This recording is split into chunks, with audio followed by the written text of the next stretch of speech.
Soy Ángel Luis Fernández y esto es A1. Bienvenidos.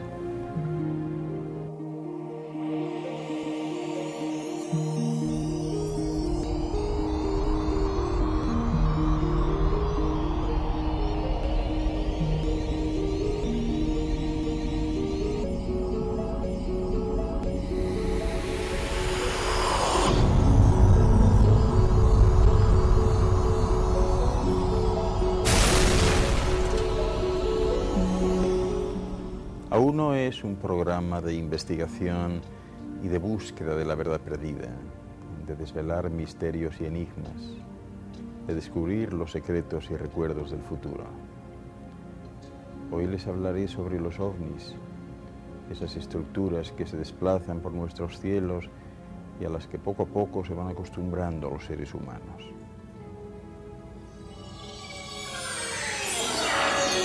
Los ovnis, objetos volantes no identificados, constituyen sin duda alguna el fenómeno más importante para la humanidad y sin embargo uno de los menos conocidos y estudiados.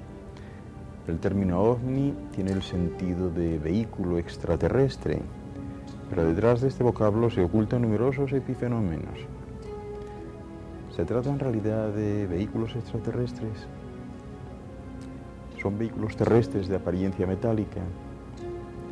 ¿Prototipos militares secretos? ¿Manifestaciones atmosféricas desconocidas todavía? ¿Tal vez la manifestación de un universo paralelo? ¿Anomalías temporales?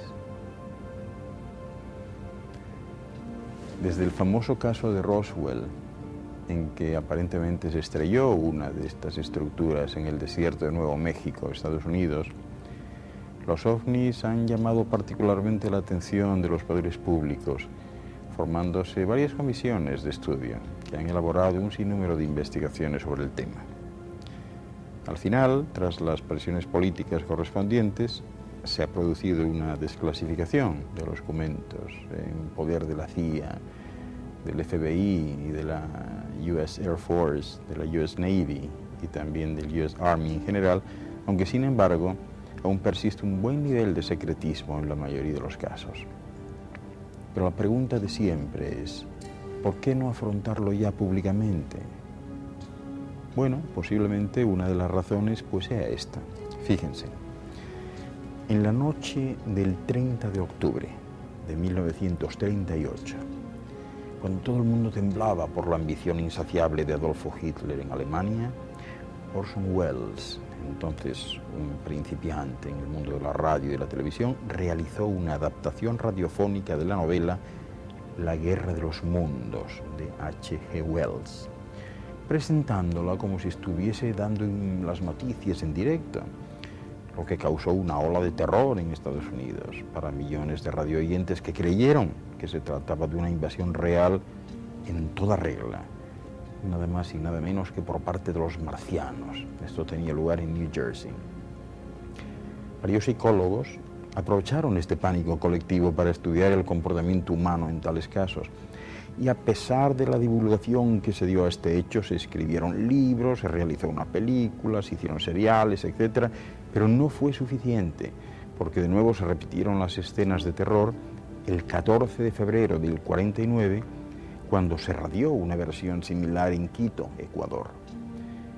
El 25 de junio de 1958 se repitió la misma transmisión, pero esta vez en Lisboa, con el mismo pánico por parte de los radioyentes que no estaban advertidos. La policía ordenó la suspensión de la emisión debido al colapso telefónico de llamadas de personas aterrorizadas y otras personas que habían oído las noticias. Eran llamadas a los responsables del orden público y a las redacciones de los periódicos. Todos estos hechos posiblemente han contribuido a impedir que los gobiernos acepten públicamente la existencia de estos objetos voladores y de sus pilotos o astronautas. En realidad, siempre han estado aquí, siempre. La verdad es que desde los albores de la humanidad como tal, el hombre acepta como lógica la existencia de fuerzas inteligentes, de seres supuestamente no humanos, es decir, dioses, ángeles, demonios y un sinfín de intermediarios, como ya conocen, que intervienen directamente en el curso de la vida sobre este planeta. Los textos y legados que en el curso de los tiempos han ido reflejando el acontecer de la historia de la humanidad están salpicados de testimonios que ilustran la presencia permanente de objetos volantes que evolucionan de forma inteligente, siempre a baja altura sobre la superficie terrestre.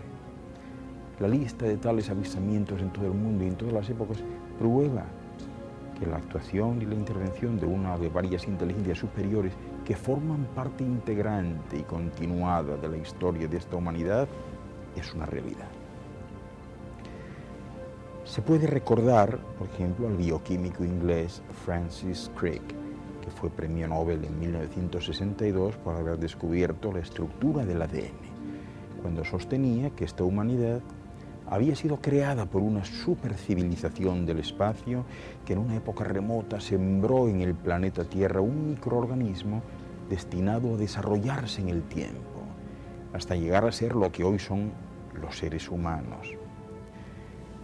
Otros científicos secundan este supuesto, como por ejemplo Vsevolod Troitsky de la Academia de Ciencias de la URSS, para quien la Tierra es algo así como un campo de experimentación de nuevas formas de vida controlado por seres superiores y desconocidos para la humanidad. Asimismo, muchas personalidades del mundo de la política, de las ciencias y hasta de la cultura afirmaron haber visto ovnis. Ahí tenemos que recordar a Jimmy Carter, Ronald Reagan, Mikhail Gorbachev, presidente de la URSS, Robert Galli, aquel ministro de Defensa francés, el general Douglas MacArthur, Albert Schopp, director adjunto de Relaciones Públicas de la NASA, que fue también ponente de la US Air Force en el proyecto Blue Book, o los científicos como Stephen Hawking, Wernher von Braun, creador de los cohetes V2 alemanes y padre de la industria aeroespacial americana, el doctor Hermann Oberth, uno de los creadores de los cohetes, y tantos otros.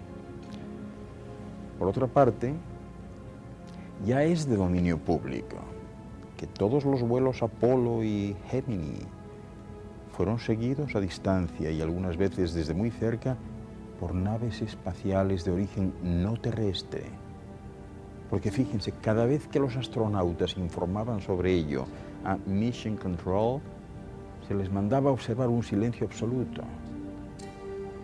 Maurice Chatelain, uno de los jefes del proyecto, decía que todo el mundo en la NASA sabía que los astronautas observaban ovnis, pero que la consigna era muy estricta: no hablar nunca del asunto bajo ninguna circunstancia. El volumen 2 de la Introducción a la Ciencia Espacial, publicado por la Academia de la Fuerza Aérea de los Estados Unidos, incluye un capítulo de estudio de los ovnis, en el que se afirma literalmente que los ovnis son objetos materiales que están o bien pilotados o controlados por control remoto por seres que son de fuera de este planeta. Y también que las visiones ovni parecen extenderse a lo largo ya de 47.000 años. Sin embargo, el testimonio acaso más antiguo que relaciona a los supuestos dioses con los objetos volantes no identificados sea el que transmiten los aborígenes de los montes Kimberley en el noroeste de Australia y de los que ya le hablé en aquella ocasión.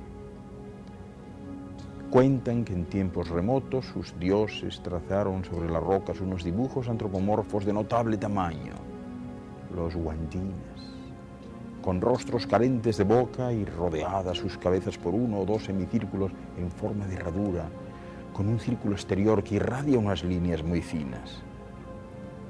Después de ello y de instruir a los nativos, los Wandinas o dioses se transformaron en serpientes míticas y se refugiaron en charcos cercanos. Cuentan los nativos que de vez en cuando se les puede ver de noche todavía en forma de luces que se mueven a gran altura. todavía tengo mucho más que contarles, que este es un tema muy interesante.